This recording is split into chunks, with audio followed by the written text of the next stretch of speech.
Hello, I am EDO. Today I am going to tell you a story of a beautiful, faithful dog, Hachiko from Japan.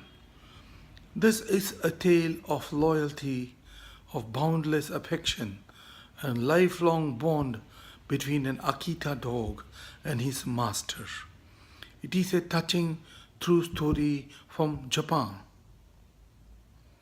On a cold January night in 1924, Professor Hidesaburo Ueno stepped out of the Shibuya station in Tokyo and began walking home. His eyes fell upon an abandoned puppy. It was an Akita, a rare species. He looked around and waited if someone would come to claim it. When nobody came, he took it home to keep warm for the night and brought it back next morning, hoping to see the owner. Again, no one came, and Dr. Ueno took the puppy home for good this time. He lavished him with love and care and gave him the name Hachi, which meant good fortune in Japanese. Hachi grew into a strong, healthy dog with a light yellow fur and bushy, sickled tail that rolled up over his back. He was sluggish. He did not learn tricks like fetching a ball, but always dragged his master behind. Each morning, as Dr. Ueno walked to the station, Hachiko would follow along and return home only when the train had left. And at 5 o'clock sharp in the evening, he would return to the station and wait at the ticket gate, scanning 1,000 faces for the one face that meant the world to him. This daily act never failed to delight his master, who rustled Hachi's mane and said aloud often, "Hachi, you are the best dog in Japan." This daily send-off and welcome soon became a sight for the passers. They even waited to see the Akita pounce and lick the professor's cheeks every day. A year later, one morning in the month of May, Professor Ueno heard Hachi barking, and he saw the fetch ball in his mouth. "Ah, you have learnt to play fetch at last," he said. They played, and Ueno almost missed the morning train. That evening, Hachi was back to bring his master home. The 5 o'clock train came and left, as did many others after it. Hundreds of people stepped out, but the professor was not among them. Hachi remained waiting at the station until late night when the gardener lugged him back home.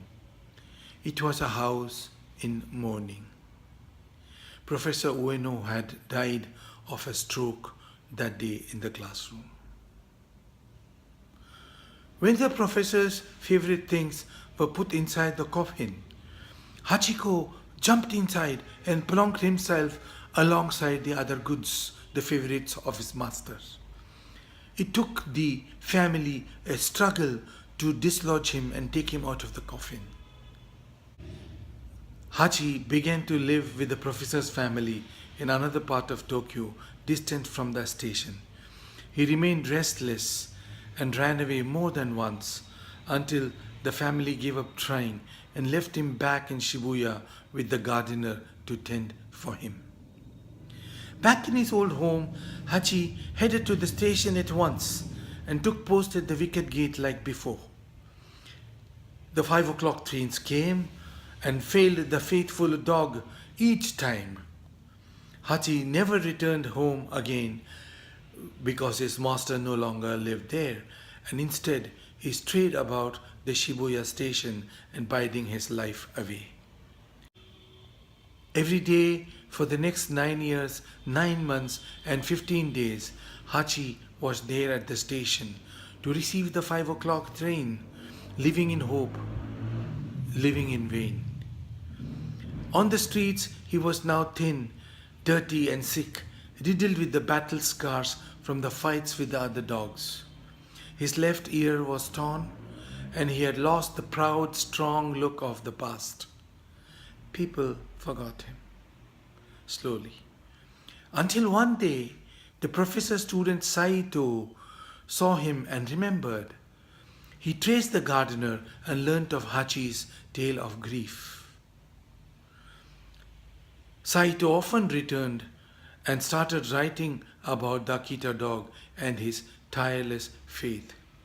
One story made it to the front page of the Tokyo Asahi Shimbun, which is Japan's biggest newspaper, and Hachi overnight became a national symbol of undying love and loyalty. Passers-by now looked at him, noticed him, took pictures, and fed him with their leftovers and treats. His legend grew stronger, and soon a bronze statue of Hachiko was erected outside the station, and Hachi himself was present at the ceremony. A year later, one day, Hachi, now old and freezing, but his faithful eyes still open, waiting for the 5 o'clock train, was there. That day, his master emerged from the train, smiling and waving like before. "Hachi, you are the best dog of Japan," he said. Hundreds of memories returned to Hachi, the frolicking good times with the master of endless, boundless love.